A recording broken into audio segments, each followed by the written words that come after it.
Oh my God, another personality test. But you're kind of addicted, so you're probably going to do it anyway. Let's save you the time researching. Let's save you the mental calories of hemming and hawing between the 9 types and trying to remember them. And let's address that feeling that you might have when you discover your type and want to resist the results at all costs. Finding your Enneagram type can be a quick and simple conversation for some people. It feels more obvious.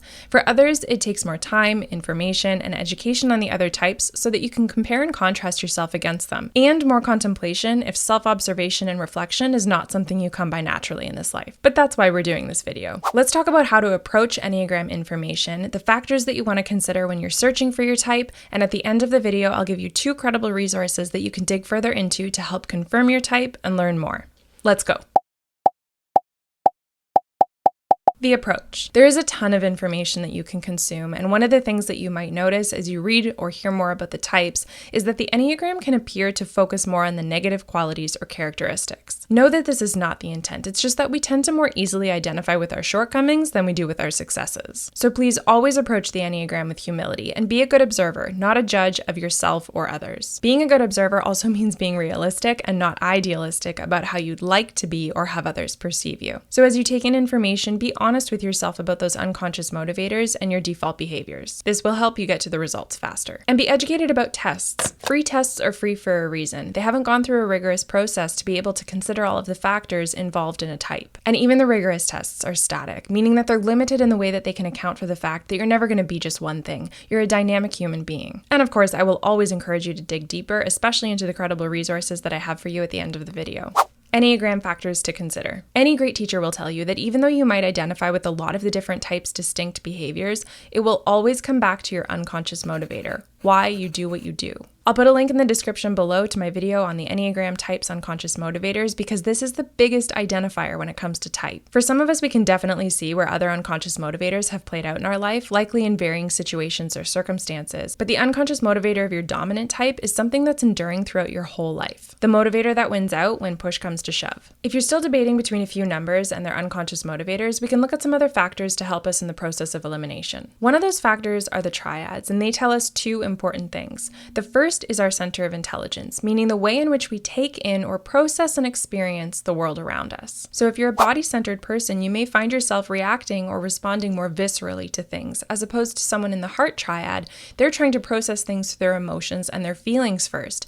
And then, of course, individuals in the Head Triad are trying to process things through thought and critical thinking. And the second thing that the triads tell us is about our core emotion, meaning if we just scratch the surface of our skin, what emotion is sitting right underneath there, bubbling or simmering, ready to jump out. For the Body Triad, it's anger. For the Heart Triad, it's shame. And for the Head Triad, it's fear. The last 2 really helpful factors in the elimination process are your stance and relation to time. Your stance is how you position yourself in relation to others as well as your goals, meaning do you tend to withdraw? Do you tend to move more collaboratively or with others?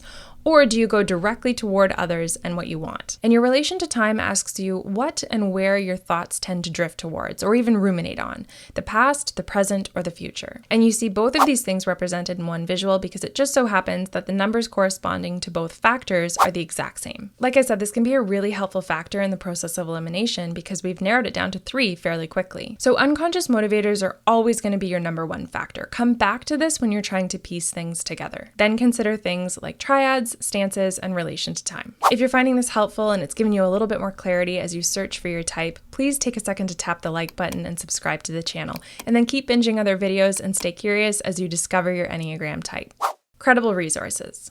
I'm working really hard to make sure that this channel is non-denominational, but unfortunately, a lot of the literature out there has a very religious narrative to it. And I'm not saying that's a good or a bad thing. I'm simply reminding you that the Enneagram is a transformational tool that transcends human religion. So don't let that deter you from the overall valuable information that the Enneagram provides. There are great resources out there if you're willing to respectfully sift through the religious parts that just aren't meant for you and your belief system. I highly recommend Beatrice Chestnut's book, The Complete Enneagram, 27 Paths to Greater Self-Knowledge. She is thick and she is comprehensive in more than just the basics. If you're looking to do a deep dive on the Enneagram, this book is it. If you're looking for more of a primer, The Road Back to You by Ian Morgan Cron is great. I think those are 2 fantastic places to begin depending on your level of interest and how much time you have to dedicate to the subject.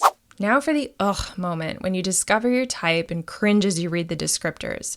Remember to have humility, to be a good observer. The Enneagram doesn't just say, this is who you are. It says, here are the tools to get out of those default behaviors so you can start living more consciously and fully.